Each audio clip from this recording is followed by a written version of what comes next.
మిథున రాశివారు కోటీశ్వరులు అయ్యే ముందు వచ్చే 9 లక్షణాలు ఇవే. శ్రీకృష్ణుడి సందేశం. మన జీవితంలో కొన్ని క్షణాలు మనల్ని శాశ్వతంగా మార్చేస్తాయి, మన అస్తిత్వాన్ని పునర్నిర్మిస్తాయి. అప్పటి వరకు మనం అనుభవించిన చీకటిని చీల్చుకుంటూ ఒక అద్భుతమైన కాంతిరేఖ మన జీవితంలోకి ప్రవేశిస్తుంది. సరిగ్గా అలాంటి ఒక దివ్యమైన క్షణం ఈరోజు మీ ముందుకు వచ్చింది.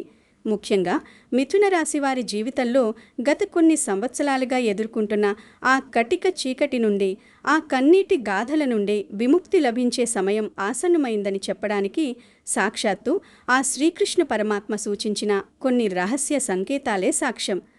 పురాణ శాస్త్రాల ప్రకారం సాక్షాత్తు ఆ గోపాలకృష్ణుడు ఒక మనిషి జీవితంలో అదృష్టం తలుపు తట్టే ముందు ఎలాంటి లక్షణాలు కనిపిస్తాయో నారద మహర్షికి వివరించారు. ఈ సంకేతాలు మీలో ఉంటే మీరు త్వరలోనే కోటీశ్వరులు కాబోతున్నారని, మీ కష్టాలన్నీ తీరిపోబోతున్నాయని అర్థం. ఇది కేవలం జ్యోతిష్య శాస్త్రం చెప్పే మాట కాదు. ఇది స్వయంగా శ్రీకృష్ణుడు మీకోసం వ్రాసిన ఒక సువర్ణ అధ్యాయం. ఆ పరమసత్యం మీకు తెలిసిన క్షణంలో మీ కళ్ళ నుంచి ఆనంద భాష్పాలు ఆగకుండా ప్రవహిస్తాయి.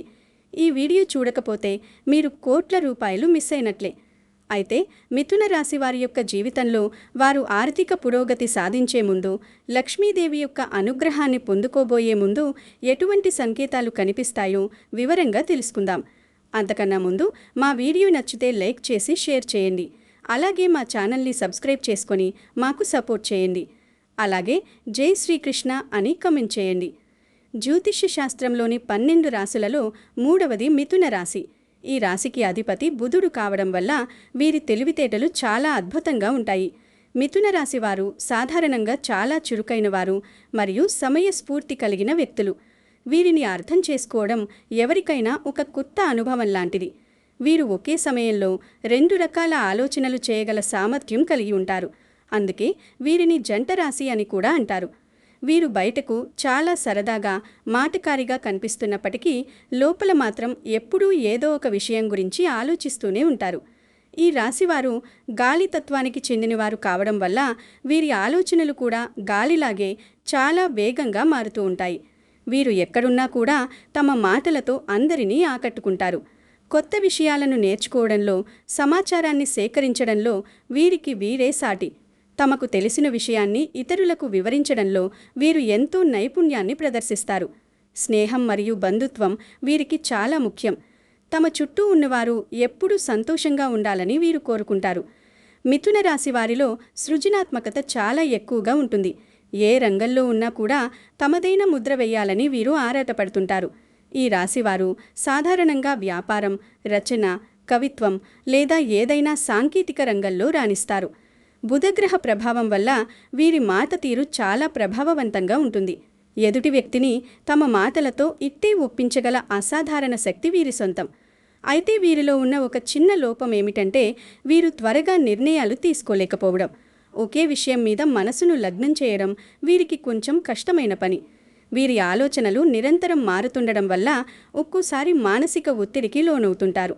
అయినప్పటికీ వీరిలోని హాస్య చతురత మరియు అందరితో కలివిడిగా ఉండే స్వభావం వీరిని అందరికీ ఇష్టలుగా మారుస్తాయి. ముఖ్యంగా ఈ సంవత్సరంలో మిథున రాశి వారికి అద్భుతమైన యోగకాలం నడుస్తోంది. గతంలో పడ్డ కష్టాలన్నీ తొలగిపోయి కొత్త ఆశలతో మీ జీవితం ముందుకు సాగబోతోంది. ఆ అదృష్టం మీ తలుపు తట్టబోయే ముందు శ్రీకృష్ణుడు చెప్పిన ఆ 9 లక్షణాలు మీలో కనిపిస్తున్నాయేమో సరిచూసుకోండి.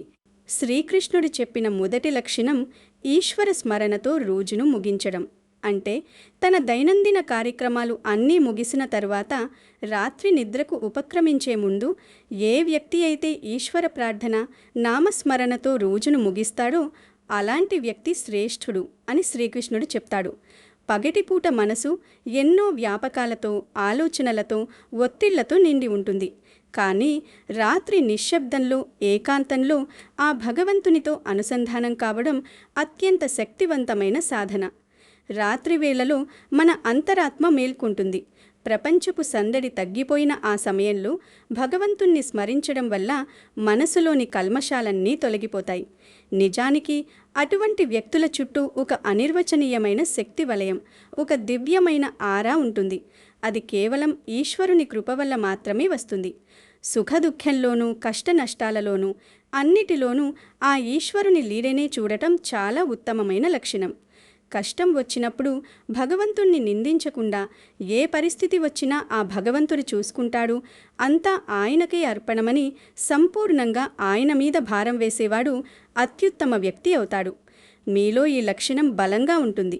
మీ లోతైన స్వభావం, తీవ్రమైన భావోద్వేగాలు మిమ్మల్ని దైవం వైపు సులభంగా నడిపిస్తాయి. రెండవ లక్షణం నిందలు వేయని నిర్మలమైన మనసు. అంటే ఇతరుల మీద అపవాదులు వేయకుండా, నిందలు వేయకుండా ఉండేవాడు శ్రేష్ఠుడు. ఈ రోజుల్లో మనుషులు తాము చేసిన ఏదైనా తప్పు జరిగితే దాన్ని వెంటనే ఇతరుల మీదకు నెట్టేసి తాము మాత్రం తప్పించుకుంటున్నారు. అలా అస్సలు ఉండకూడదు. తన వైఫల్యాలకు ఇతరులను బాధ్యులను చేయడం వల్ల మన ఎదుగుదల ఆగిపోతుంది. ఒకవేళ తన వలన తెలియక తప్పు జరిగినా ఇతరుల మీద ఆ నిందలు మోపకుండా ఆ తప్పుకు తనే బాధ్యుడనని ఒప్పుకుని దాన్ని సరిదిద్దుకోవడానికి ప్రయత్నించేవాడు సర్వశ్రేష్ఠుడు. ఇతరుల గురించి ఎప్పుడూ చెడుగా మాట్లాడకూడదు. మన నోటి నుండి వచ్చే ప్రతి మాట ఎదుటివారిని గాయపరిచేలా కాకుండా ఓదార్చేలా ఉండాలి. ఇతరులలో ఎన్ని చెడు లక్షణాలున్నా వారిలోని ఒక మంచి లక్షణాన్ని గుర్తించి దాన్ని ప్రోత్సహించాలి. అప్పుడే మనలో కూడా సానుకూలత పరుగుతుంది. అలాంటి వారు ఇతరులను వారి జీవితపు అంతిమ లక్ష్యం వైపు తీసుకెళ్లడంలో సహాయం చేస్తారు. వారికి సరైన మార్గాన్ని చూపుతారు. అతను భౌతిక జీవితానికి అవసరమైన కొన్ని నియమాలను, పద్ధతులను బోధించగలడు. కానీ అతను వాటిని అనుసరించమని ఎవరినీ బలవంతం చేయడు. ఇది రెండవ దివ్య లక్షణం. మీరు మీ తప్పును ఒప్పుకోవడానికి వెనుకాడరు, ఎందుకంటే మీది నిజాయితీ గల మనస్తత్వం. ఇక మూడవ లక్షణం అచంచలమైన సంకల్పశక్తి. అంటే ఎటువంటి క్లిష్ట పరిస్థితిలోనైనా తను అనుకున్న సత్కార్యాన్ని ఆ ఈశ్వరుని కృప వల్ల పూర్తి చేయగలను అని బలంగా నమ్మేవాడు. కష్టం వచ్చినా నష్టం వచ్చినా ఎటువంటి పరిస్థితికి తల వంచకుండా తప్పకుండా తను అనుకున్న కార్యాన్ని పూర్తి చేసి చూపించగల సంకల్పశక్తి ఎవరికైతే ఉంటుందో అతను దైవ సమానుడు. ఈ ప్రపంచం మనల్ని ఎన్ని రకాలుగా అడ్డుకున్నా మన లోపల ఉన్న ఆ దైవిక శక్తి మనల్ని ముందుకు నడిపిస్తుంది. ఇది కేవలం పట్టుదల కాదు, ఇది దైవంపై ఉన్న అచంచల విశ్వాసం. ఇతరులు ఎన్ని విధాలుగా నిరుత్సాహపరిచినా, ఎన్ని అడ్డంకులు సృష్టించినా, ఎంత వెనక్కి లాగినా వాటన్నింటినీ అధిగమించి సింహంలా ముందుకు వెళ్ళగలిగిన వ్యక్తి, ఆ వ్యక్తులపై భగవంతుని కృప పరిపూర్ణంగా ఉంటుందని శ్రీకృష్ణుడు చెప్తాడు. మీ పట్టుదల, పోరాట పటిమకు ఈ లక్షణం అద్దం పడుతుంది. మీరు అనుకున్నది సాధించే వరకు నిద్రపోరు. మీ సంకల్పం ముందు ఎంతటి సమస్య అయినా చిన్నబోవాల్సింది. ఇక నాలుగవ లక్షణం నిస్వార్థ సేవాగుణం. అంటే ఎప్పుడూ పుణ్యకార్యాలలో తన సమయాన్ని, సంపదను గడుపుతూ ఉండడం, అవసరమైన వారికి, ఆపదలో ఉన్నవారికి తను చేయగలిగినంత సహాయం చేయడం, పేదవారికి తన తాహతుకు తగ్గట్టుగా, కష్టాల్లో ఉన్నవారికి సహాయపడుతూ ఎల్లప్పుడూ ఎవరినీ హేళన చేయకుండా, కించపరచకుండా ఉండడం ఈ గుణం ప్రతి ఒక్కరిలో ఉండదు. ఇది దైవం ప్రసాదించిన వరం. మనకు ఉన్నదానిలో కొంత భాగాన్ని ఇతరులకు పంచడం వల్ల వచ్చే తృప్తి కోట్లు సంపాదించినా రాదు. ఇతరుల పేదరికాన్ని చూసి వారిని అవమానించకుండా ఆదరంతో సహాయం చేస్తూ ఇతరులు కూడా సహాయం చేసేలా ప్రేరేపించడం అనేది చాలా గొప్ప విషయం. లోకల్లో స్వార్థం పెరిగిపోతున్న ఈ కాలంలో నిస్వార్థంగా ఆలోచించడం అనేది ఒక దైవిక లక్షణం. అందరిలోనూ ఈ లక్షణాలు కనిపించవు. కేవలం ఈశ్వరుని కృప వల్ల జగమంతా ఈశ్వరమయమే అని భావించే వారిలో మాత్రమే ఇటువంటి కరుణామయ లక్షణం కనిపిస్తుంది. షరతులు లేని ప్రేమ మీ యొక్క ప్రాథమిక గుర్తు. మీరు ఇతరులను అంచనా వేయరు, విమర్శించరు. మీ హృదయం కరుణతో నిండి ఉంటుంది. ఇక ఐదవ లక్షణం ముందుగానే గ్రహించగలిగే అంతర్దృష్టి. అంటే ఇతరులకు ఏమాత్రం నష్టం కలిగించకుండా తన పని తాను చేసుకుని బ్రతకడం. ఇతరుల ధనాన్ని ఆశించకుండా లేదా ఒకరికి వచ్చిన కీర్తిని చూసి అది తన వల్లే వచ్చింది అని గర్వపడుతూ ఉండకుండా, ఎవరికీ ఎటువంటి నష్టం కలిగించకుండా తన ధర్మాన్ని, తన గుణాన్ని కాపాడుకోగలగాలి. అలాగే ఇతరుల మీద ఆధారపడకుండా స్వశక్తితో జీవించాలి. భవిష్యత్తులో ఏదైనా చెడు జరగబోతుంది అంటే దాన్ని ముందుగానే గ్రహించగలిగే శక్తి ఏ వ్యక్తికైతే ఉంటుందో అతని మీద భగవంతుని కృప ఉన్నమి అర్థం చేసుకోవాలి. మన అంతరాత్మ ఎప్పుడూ మనకు దారి చూపుతూనే ఉంటుంది. మంచి జరిగినా చెడు జరిగినా మీకు ముందే ఏదో ఒక రూపంలో తెలిసిపోతుంది. మీ మనసు అకారణంగా అల్లకల్లోలమైపోతుంది. ఏదో పెద్ద ఆపద సంభవిస్తుందని ముందే గ్రహించి తమ వారిని హెచ్చరిస్తారు. ఇది ఒక రకమైన దైవిక రక్షణ కవచం లాంటిది. మీకు ఈ అంతర్దృష్టి చాలా బలంగా ఉంటుంది. ఇక 6వ లక్షణం వినయం అనే భూషణం. అంటే సర్వశ్రేష్ఠుడు అని చెప్పబడే ఆ వ్యక్తి యొక్క అత్యంత అసాధారణమైన ప్రశంసనీయమైన సద్గుణం ఏమిటంటే అతను తనను తాను ఎప్పటికీ ఒక గురువుగా, గొప్పవాడిగా భావించుకోడు. అత్యంత వినయపూర్వకంగా ఉంటాడు. వినయం లేని విద్య, వినయం లేని జ్ఞానం వ్యర్థం. అలాంటి వ్యక్తి తాను ఇంకా నేర్చుకోవలసింది చాలా ఉందని, తాను ఈ విశ్వంలో ఒక అణువంతటి వాడినని నమ్ముతాడు. ఎవరైనా తనను గురువు అని పిలవడానికి వెనుకాడతాడు. ఆధ్యాత్మిక, దైవిక చర్యలను చేస్తున్నప్పుడు ఇది నేను కాదు, నాలో నివసించే ఆ దేవుడే ప్రతీదీ సాధిస్తున్నాడు, నేను కేవలం ఒక మాధ్యమాన్ని మాత్రమే అని భావిస్తాడు. తన విజయాలను భగవంతుని పాదాల చెంత సమర్పిస్తాడు. ఈ నిగర్వ స్వభావం మిమ్మల్ని ఉన్నత శిఖరాలకు చేరుస్తుంది. ఎంత ఎదిగినా ఒదిగి ఉండాలనే తత్వం మీది. ఈ వినయం వల్లనే మీరు సమాజంలో అందరి ఆదరాభిమానాలను పొందుతారు. ఇక 7వ లక్షణం అతీంద్రియ శక్తులను దుర్వినియోగం చేయకపోవడం. అంటే సర్వశ్రేష్ఠుడు అని చెప్పబడే ఆ వ్యక్తికి కొన్ని దైవిక మరియు అతీంద్రియ శక్తులు ఉన్నప్పటికీ అతను వాటిని తన వ్యక్తిగత ప్రయోజనం కోసం కానీ, ప్రచారం కోసం కానీ ఎన్నడూ ఉపయోగించడు. అవి కేవలం ఇతరుల మంచి కోసం, లోక కళ్యాణం కోసం మాత్రమే ఉపయోగిస్తాడు. శక్తులు ఉండటం ఒక ఎత్తైతే వాటిని అదుపులో ఉంచుకోవడం మరొక ఎత్తు. అతను ఎప్పుడూ ఎవరినీ ఆదేశించడు, ఇలా చేయని ఆజ్ఞాపించడు. కేవలం ప్రేమతో ఒక సలహా మాత్రమే ఇస్తాడు. అతను ఎప్పుడూ ప్రజలలో భయాన్ని సృష్టించడు, కానీ వారిలో ప్రేమను మరియు ధైర్యాన్ని మాత్రమే నింపుతాడు. అతను ఎప్పుడూ ఎవరినీ అసహ్యించుకోడు, బదులుగా వారి ఆత్మగౌరవాన్ని పెంపొందించడంలో సహాయకారిగా ఉంటాడు. తన శక్తులను ప్రదర్శించి పేరు ప్రఖ్యాతులు సంపాదించాలనే ఆలోచన కూడా మీకు రాదు. ఆ శక్తులు తనకు భగవంతుడిచ్చిన బాధ్యతగా భావిస్తారు. ఇక 8వ లక్షణం దైవిక సుగంధ పరిమళం.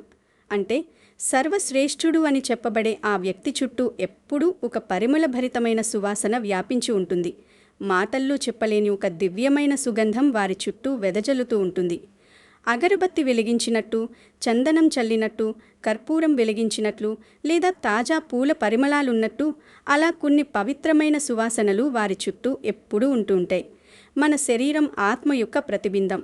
ఆత్మ పవిత్రంగా ఉన్నప్పుడు శరీరం నుండి వచ్చే కంపనాలు దివ్యమైన సువాసనలను వెదజల్లుతాయి. ఇది వారి శరీర స్వచ్ఛత మరియు ఆత్మ యొక్క పవిత్రతకు నిదర్శనం. ఆ ఈశ్వరుని కృప ఉంటేనే వారి చుట్టూ ఇటువంటి దివ్యమైన శక్తి వలయం, సుగంధ పరిమళం ఉంటాయి. ఇది భౌతికమైన సువాసన కాదు, ఇది ఆత్మ యొక్క సుగంధం. అటువంటి వ్యక్తుల దగ్గర కూర్చుంటే మనకు తెలియకుండానే ప్రశాంతత కలుగుతుంది. ఇక 9వ లక్షణం బ్రహ్మముహూర్తంలో మేల్కొనడం. మన సనాతన శాస్త్రాలలో బ్రహ్మముహూర్తానికి ఎంతో ప్రాముఖ్యత, ఆవశ్యకత ఉంది. దానిని దేవతలు ఈ భూమిపై సంచరించే సమయం అని కూడా అంటూ ఉంటారు. అది దేవతల సమయం. ఆ సమయంలో మేల్కొనడం వల్ల బుద్ధి చురుగ్గా మారుతుంది. ఆ సమయంలో మనసు అత్యంత ప్రశాంతంగా ఉంటుంది. ప్రకృతి కూడా చాలా శాంత స్వభావం కలిగి ఉంటుంది. అటువంటి పవిత్రమైన సమయంలో నిద్రలేవడం చాలా ఉత్తమమైన లక్షణం. సూర్యోదయానికి ముందే నిద్రలేవడం వల్ల రోజు మొత్తం ఉత్సాహంగా ఉంటుంది. ఎవరైతే బ్రహ్మముహూర్తంలో అంటే సుమారు ఉదయం 4 నుండి 5 గంటల 30 నిమిషాల మధ్య మేల్కొని వారి దైనందిన కార్యక్రమాలకు ఉపక్రమిస్తారో వారిలో ఒక దృఢమైన దైవిక శక్తి ఉంటుంది. వారు శాంత స్వభావులుగా ఉంటారు. అనవసరంగా ఒకరితో వాదులాడడానికి లేదా తగువులు పెట్టుకోవడానికి ఎప్పుడూ ఇష్టపడరు. ఈ సమయంలో చేసే ధ్యానం, ప్రార్థన నేరుగా భగవంతుడికి చేరుతాయి. ఈశ్వరుని చరణాలయందే పరమానందాన్ని పొందే వ్యక్తులు సర్వశ్రేష్ఠులు. ఇతరులను మోసం చేయకుండా తన పని తాను చేసుకునేవాడు, తన కార్యక్రమాలను సక్రమంగా నిర్వర్తించేవాడు శ్రేష్ఠుడు అని చెప్పబడింది. ఈ చెప్పిన 9 లక్షణాలు ఎవరిలో అయితే ఉంటాయో వారు సాక్షాత్తు ఆ శ్రీకృష్ణ పరమాత్మకు అత్యంత ప్రియమైనవారు. వారు తమ జీవితంలో ఎన్నో కష్టాలను ఎదుర్కొన్నప్పటికీ చివరికి విజయం వారినే వరిస్తుంది. భగవంతుడు వారిని ఎప్పుడూ ఒంటరిగా విడిచిపెట్టడు. ఈ 9 లక్షణాలు మీలో కూడా ఉన్నాయో లేదో ఒకసారి సరిచూసుకోండి. ఈ లక్షణాలు మీలో ఉండటం అంటే ఆ దైవ అనుగ్రహం మీపై పరిపూర్ణంగా ఉందని అర్థం. భగవంతుని కృప మీపై ఉందని మీరు గమనించినట్లయితే మీ భవిష్యత్తు ఎంతో ఉజ్వలంగా ఉంటుంది. ఆ కృష్ణ పరమాత్మ కృప వల్ల మీ కష్టాలన్నీ తొలగిపోయి సుఖశాంతులతో మీరు వృద్ధిలోకి వస్తారు. ఈ లక్షణాలు కలిగి ఉన్న వ్యక్తులు సమాజంలో గౌరవించబడతారు. వారి మాటలకు సమాజంలో ఒక విలువ ఉంటుంది. వారిని చూసి 10 మంది స్ఫూర్తి పొందుతారు. కాబట్టి ఈ దైవిక గుణాలను కాపాడుకుంటూ ముందుకు సాగండి. మీ జీవితంలో అద్భుతాలు జరగబోతున్నాయి. మీ జీవితంలో జరగబోయే ఈ మార్పులు కేవలం భౌతికమైనవి మాత్రమే కాదు, ఇవి ఆధ్యాత్మికంగా కూడా మిమ్మల్ని ఎంతో ఉన్నత స్థానంలో నిలబెడతాయి. గతాన్ని తలుచుకుని కృంగిపోకండి. మీకు జరిగిన అన్యాయాలన్నీ ఆ భగవంతుడు చూసుకుంటాడు. మీరు కేవలం మీ ధర్మాన్ని మీరు పాటించండి. మీ సంకల్పాన్ని బలంగా ఉంచుకోండి. మీలోని ఆ సేవాభావాన్ని, వినయాన్ని ఎప్పుడూ వదులుకోకండి. అప్పుడే మీరు ఈ ప్రపంచానికి ఒక వెలుగులా మారతారు. ప్రతి ఒక్కరిలోనూ ఏదో ఒక దైవిక లక్షణం ఉంటుంది. దాన్ని గుర్తించి మెరుగుపరుచుకోవటమే మన జీవిత పరమార్థం. ఈ ప్రపంచంలో మీరు చేసే ప్రతి మంచి పని 10ంతలై మీకు తిరిగి వస్తుంది. కష్టాలు అనేవి మనల్ని పరీక్షించడానికే వస్తాయి, కానీ మనల్ని నాశనం చేయడానికి కావు. మీరు పొందిన ప్రతి అవమానం రేపు మీకొక సన్మానంగా మారుతుంది. మీరు కార్చిన ప్రతి కన్నీటి బొట్టు రేపు ఆనంద భాష్పంగా మారుతుంది. ఆ నమ్మకంతో ముందుకు సాగండి. మీ దైవభక్తి, మీ నిజాయితీ మీకు ఎప్పుడూ రక్షణగా ఉంటాయి. ఆ పరమేశ్వరుని ఆశీస్సులతో మీ కుటుంబ సభ్యులందరూ ఆయురారోగ్య అష్టైశ్వర్యాలతో వర్ధిల్లాలని మనస్ఫూర్తిగా కోరుకుంటున్నాను. ఈ వీడియోలో చెప్పిన విషయాలు మీ హృదయాన్ని తాకితే దయచేసి ఒక చిన్న లైక్ చేసి మీ మద్దతును మాకు తెలియజేయండి. మీ ఒక్క లైక్ వల్ల ఈ జ్ఞానం లక్షలాది మందికి చేరుతుంది. వారి జీవితాల్లో వెలుగులు నింపుతుంది. మీరిచ్చే ఆ ఒక్క లైక్ వల్ల ఈ వీడియో మరికొంతమంది మిత్రులకు చేరుతుంది. వారు కూడా ఆ కృష్ణ భగవానుని మాటలను వినే భాగ్యం పొందుతారు. భక్తితో జై శ్రీకృష్ణ అని కమెంట్ చేయండి.